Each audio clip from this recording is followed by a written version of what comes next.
My question is कि हम जब मेडिटेशन करते हैं या फिर कोई भी फिज़िकल एक्सरसाइज भी करते हैं, so we use it as a tool कि हमें अच्छा फील होना शुरू हो जाता है। जैसे मैं दिमाग में कुछ कुछ चल रहा है, तो अच्छा फील करने के लिए मैं थोड़ा सा बैठ जाऊंगी, तो थॉट्स जो हैं वो शांत हो जाएंगे, 10 मिनट शायद। बट ये जो आपने बोला है कि क्वेश्चन अराइज हो, तो वो कैसे होंगे? क्या मुझे 10 की जगह 20 मिनट बैठूं तो हो जाएंगे?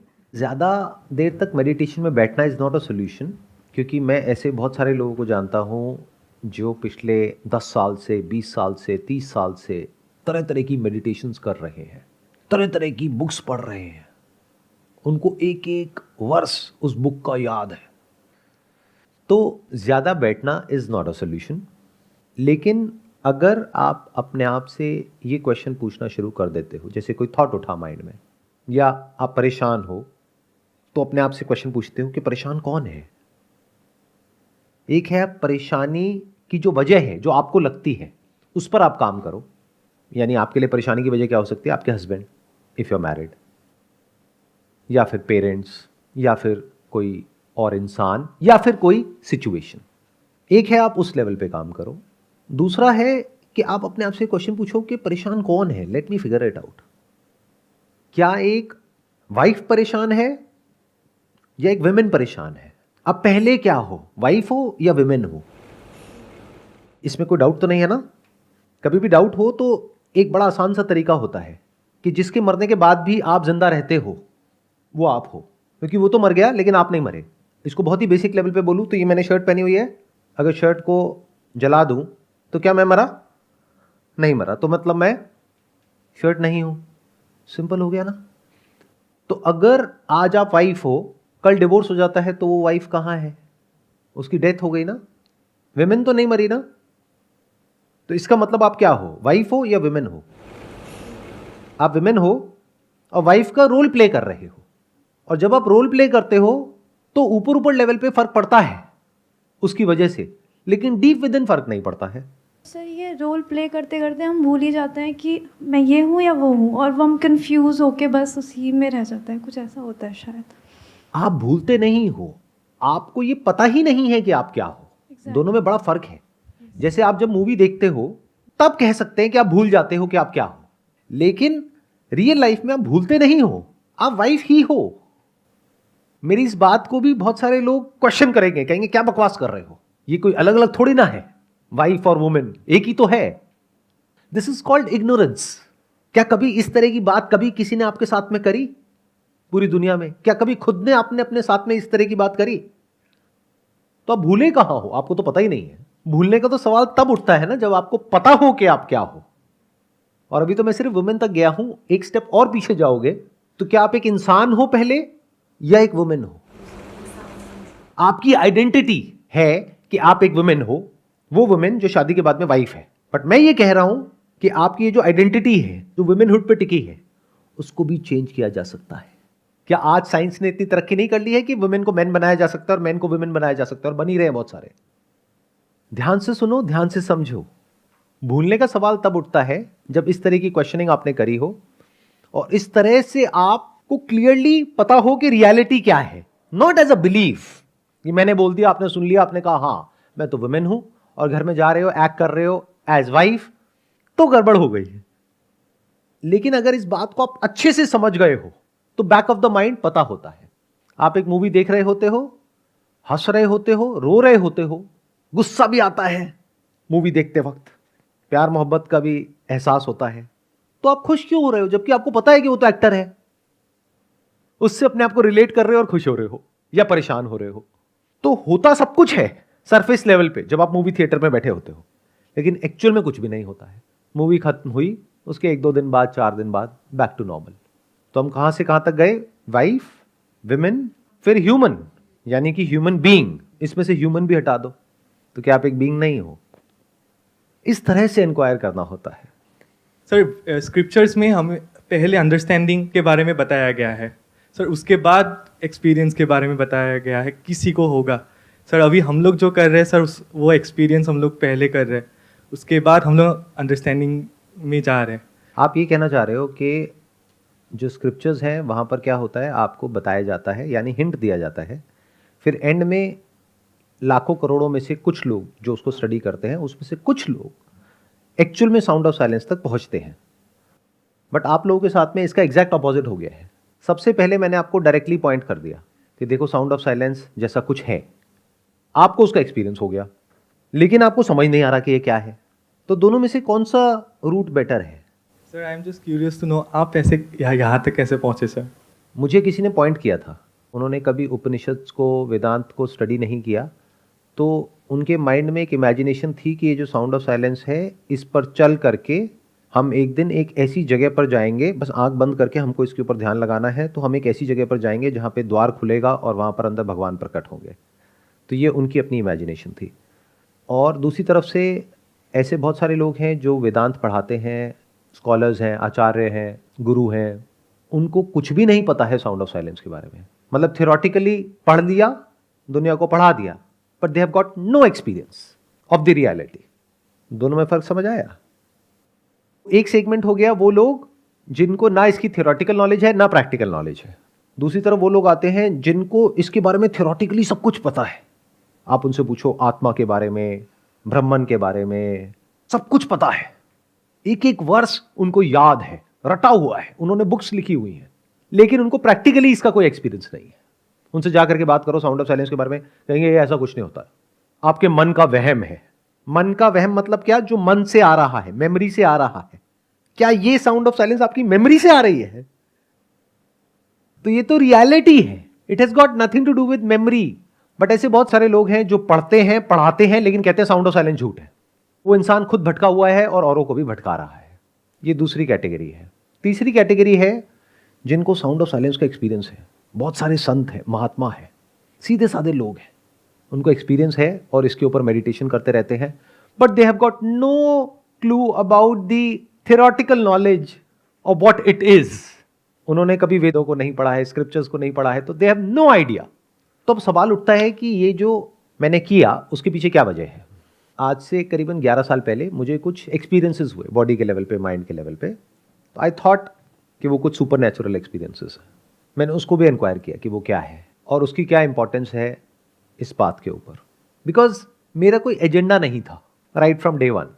जैसे हर एक का कोई ना कोई एजेंडा होता है कि मैं ये कर रहा हूँ इसलिए, तो मेरा कोई एजेंडा नहीं था कि मुझे ये चाहिए वो चाहिए। तो मैं खुद से सच बोलता चला गया कि अच्छा मुझे ये स्पिरिचुअल एक्सपीरियंस हुआ, लेकिन मेरी कोई लाइफ तो बेटर हुई नहीं है। वो आया और गया और अब मैं वापस से उसको रिपीट करने की कोशिश कर रहा हूँ, वो हो नहीं रहा है।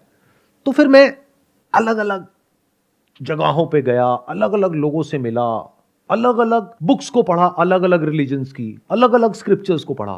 फिर एक इंसान मुझे ऐसे मिले जो एक बहुत ही नॉर्मल सी लाइफ जी रहे। मैं उनके घर गया, उनके साथ बैठा, तब उन्होंने मुझे पॉइंट कर दिया साउंड ऑफ साइलेंस की तरफ। और मेरे को जैसे ही उन्होंने बताया, मैंने कहा हाँ है। तो लॉजिकली मेरे माइंड में क्या आया कि क्योंकि मैंने ये सब किया, इतने तरह की मेडिटेशंस करी और मुझे इतने तरह तरह के एक्सपीरियंसेस हुए स्पिरिचुअली, इस वजह से मैं साउंड ऑफ साइलेंस को सुन पा रहा हूं। तो मैं वहां रुका नहीं। इस एक्सपीरियंस के बाद में फिर मैं जितने भी वेदांता के बड़े बड़े जो स्कॉलर्स हैं, जो आचार्य हैं, जो रियल आचार्य हैं, उनसे मिला, जो 50 साल से पढ़ा रहे हैं, जिन्होंने पीछे किसी ऐसे से पढ़ा है जिसने अपनी पूरी लाइफ को इसको डेडिकेट किया है। तो उन लोगों से मैं जा करके मिला। उनमें से भी 90% लोग ऐसे थे जिनको साउंड ऑफ साइलेंस के बारे में कुछ भी नहीं पता, लेकिन 2-3 लोग ऐसे मिले जिनको पता था, लेकिन वो भी एक लेवल तक इसको कनेक्ट कर पा रहे थे। फिर उनके साथ में मेरा डिस्कशन हुआ, डिबेट हुआ। तो जैसे ही उनके जो कोर बिलीव्स थे उसको मैं क्वेश्चन करता था, तो वो अनकंफर्टेबल होने लग जाते थे। उनको ये गलतफहमी थी क्योंकि उन्होंने स्क्रिप्चर्स को स्टडी किया और उसके बारे में चिंतन किया, इसलिए 20-30 साल बाद वो वहां तक पहुंचे और वो मुक्त हो गए।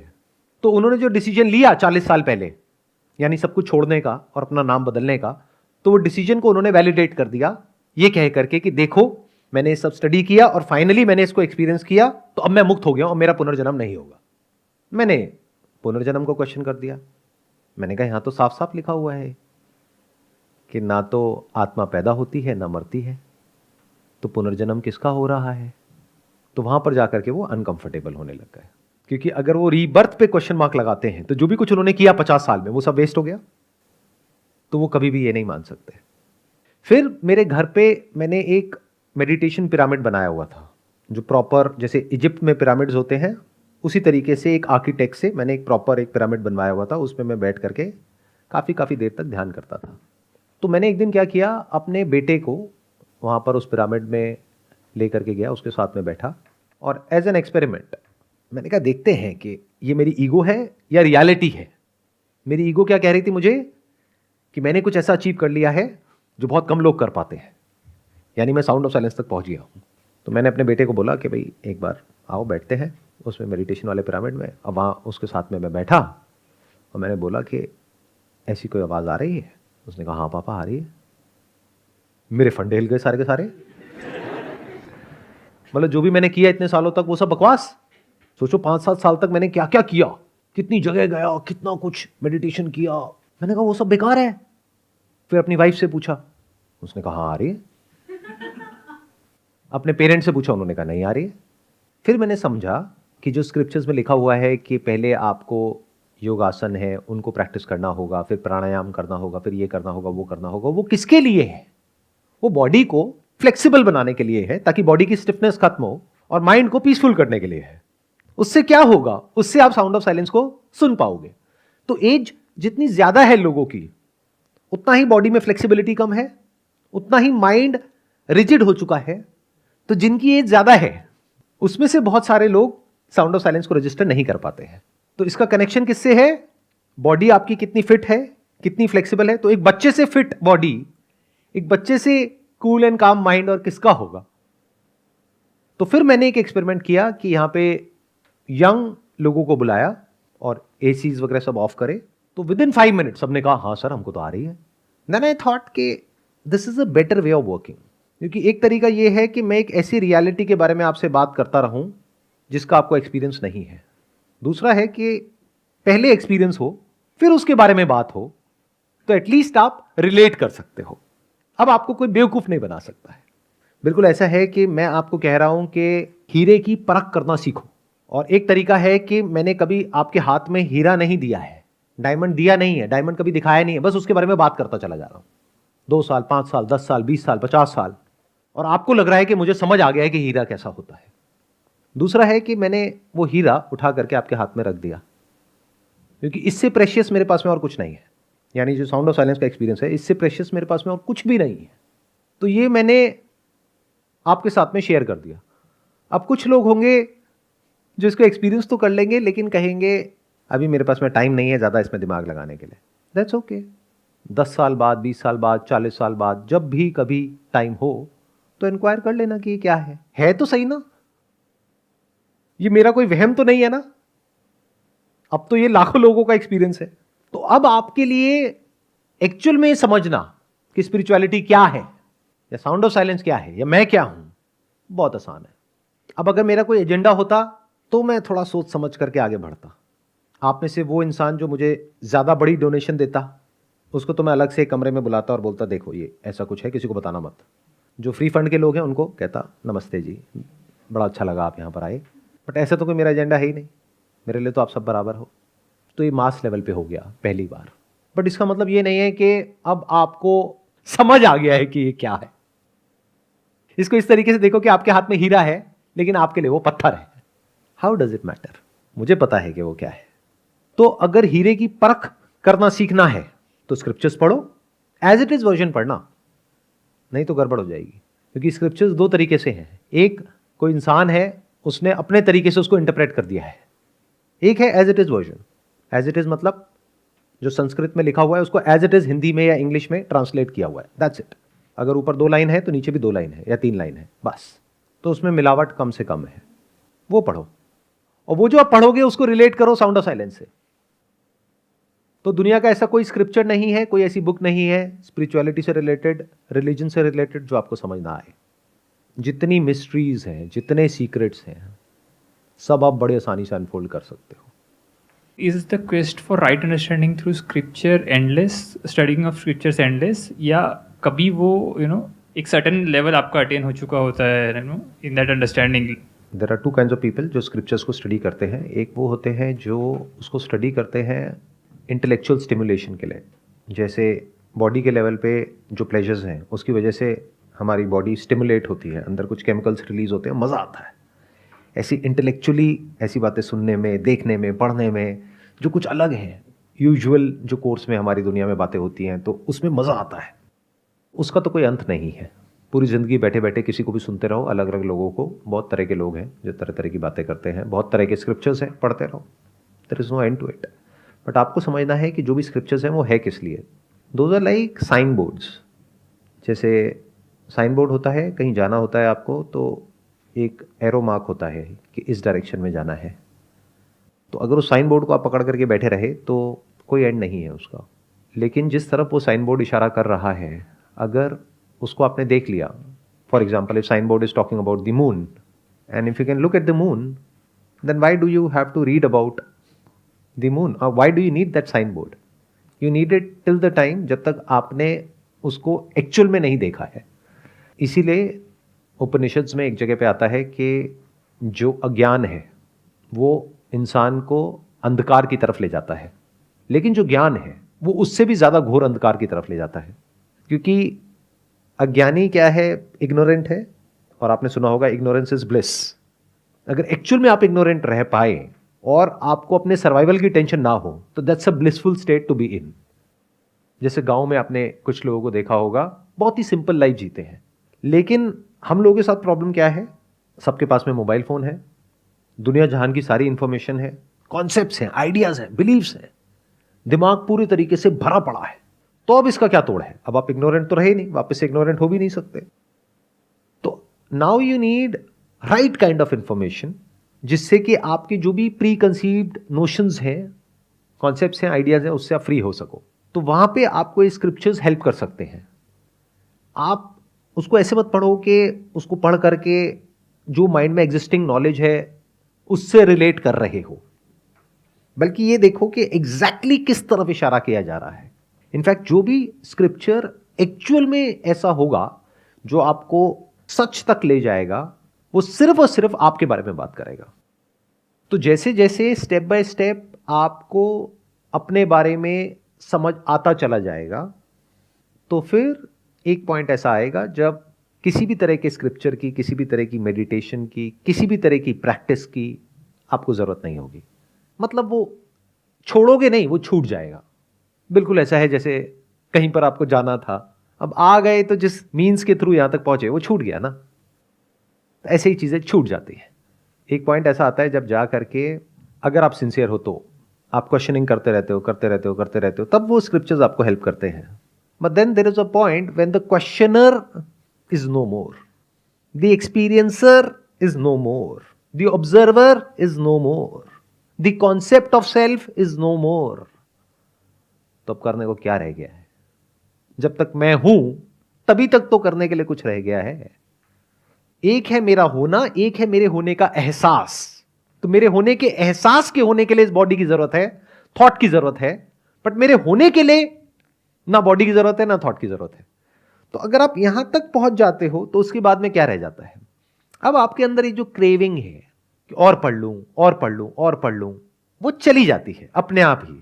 फिर उसके बाद में आप जो भी हो रहा होता है इस दुनिया में, या आपकी बॉडी के लेवल पे, आपके माइंड के लेवल पे, वो सब आपको नजर आने लग जाता है। और फिर क्या होता है? आपके अंदर से अर्ज निकल जाती है सामने वाले को बदलने की, ये अर्ज निकल जाती है खुद को बदलने की, ये अर्ज निकल जाती है दुनिया को बदलने की। तभी तो सेपरेशन मिटा, नहीं तो आप तो दुनिया के ठेकेदार बन गए। या जिस भी रिलेशन में आप हो वहां पे आप एक अथॉरिटेटिव पोजीशन में आ गए, मैं गुरु हूं, तुम सारे शिष्य हो। गड़बड़ हो गई ना। तो जो राइट अंडरस्टैंडिंग है स्पिरिचुअलिटी की, उसके बाद में पढ़ने को, सुनने को, करने को, ना करने को कुछ भी नहीं रह जाता है। This is called the state of total acceptance. मतलब ये पूरी दुनिया जैसी है, जो है, उसको पूरी तरह से आपने एक्सेप्ट किया है बिना कुछ भी बदले। सब कुछ जो हो रहा है that is all happening on its own accord, चाहे इस लेवल पे चाहे उस लेवल पे। इस स्टेट को आप कह सकते हो एफर्टलेस मेडिटेशन। इसको हिंदी में कहा जाता है सहज समाधि। मतलब कुछ करने की जरूरत नहीं है, 24/7 you are at ease. At ease मतलब ये नहीं कि आप परेशान नहीं हो रहे हो, आप डिटैच हो गए हो, या अपने बच्चों को देख करके आपके अंदर कोई फीलिंग नहीं हो रही है, आपको रोना नहीं आ रहा है। सब कुछ हो रहा है, गुस्सा भी आ रहा है, जिसको आप प्यार कहते हो वो भी है, अटैचमेंट भी है, केयर भी है, सेल्फलेसनेस है और सेल्फिशनेस भी है। वॉयलेंस भी है और नॉन वॉयलेंस भी है, बुरे से बुरा कुछ भी है आपके अंदर और अच्छे से अच्छा कुछ भी है। अब बताओ क्या करोगे?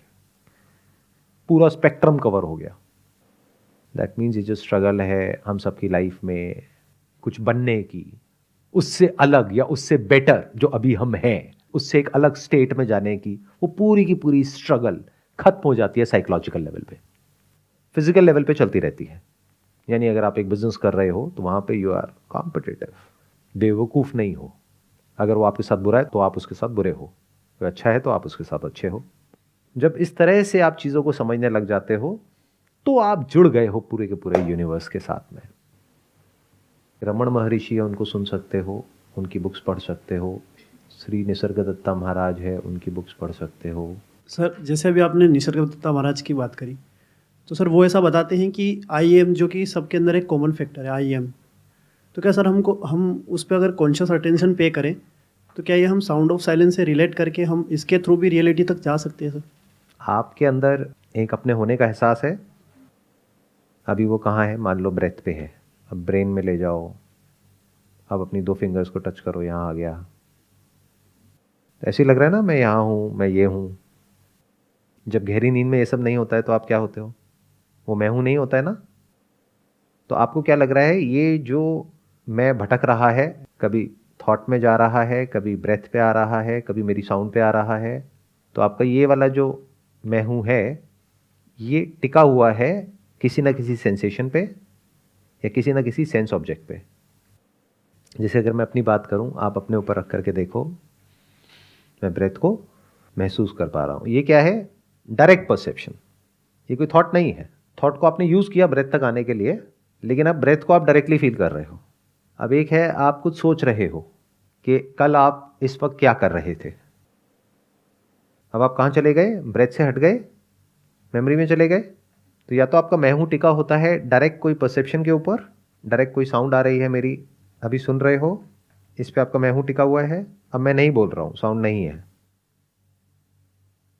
अब आपके मैं हूँ ने एब्सेंस ऑफ साउंड को पकड़ लिया, बीच बीच में थोड़ा सा साउंड ऑफ साइलेंस भी आ गई, कुछ सेंसेशन हुई, ध्यान वहाँ चला गया।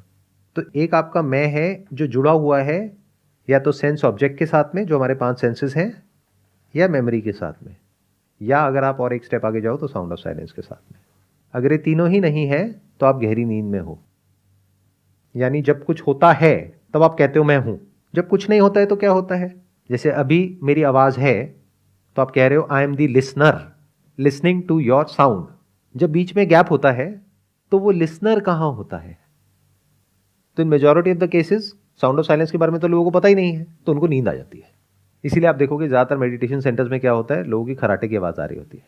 क्यों? क्योंकि वहाँ पर वो लोग सेंसेस को बंद कर देते हैं, ब्लॉक कर देते हैं। यानी आंख बंद करवा दिया, बिठा दिया, बाहर की फालतू की साउंड नहीं होती, कुछ नहीं होती, पीसफुली आप बैठ गए। माइंड एक स्टेज तक एक्टिव रहता है, फिर धीरे धीरे माइंड थकने लग जाता है, ब्रेन थकने लग जाती है, थक जाते हैं तो नींद आ जाती है। बट आप लोगों के लिए एक तीसरा दरवाज़ा भी खुल गया है, वो क्या है? Sound of silence. तो जब ना कोई सेंसेस के थ्रू एक्सपीरियंस हो रहा है, ना मेमोरी एक्टिवेटेड है, साउंड ऑफ साइलेंस तो है ना। तो sound of silence is the ground of waking state, dream state and deep sleep state. मतलब आपका जो मैं है वो बार बार बन रहा है, मिट रहा है, बन रहा है, मिट रहा है, बट इतनी तेजी से हो रहा है आपको पता ही नहीं लग रहा। और क्योंकि उन डॉट्स को अलग अलग हमने कनेक्ट कर दिया है तो एक स्टोरी बन गई है।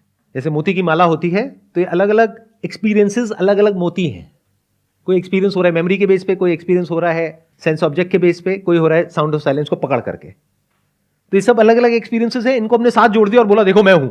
जबकि ये वाला जो मैं हूं है, ये एक तरीके से आप मानो एक लेक है, उसमें एक बूंद गिरी, दूसरी गिरी, तीसरी गिरी, आपस में कोई कनेक्शन नहीं है, बट क्योंकि वो मेमोरी में स्टोर हो गई तो उस सबको जोड़ करके आप बोल रहे हो मैं ये हूं। तो एक मैं है विच इज अ कॉन्सेप्ट जो एक माला के जैसा है। बट जब आप इस सच को देख लेते हो कि ये जो माला पूरी की पूरी जुड़ रही है, उसमें जो थ्रेड है, जो कॉमन थ्रेड है, that is the sound of silence. तो sound of silence is not different from consciousness, it is consciousness.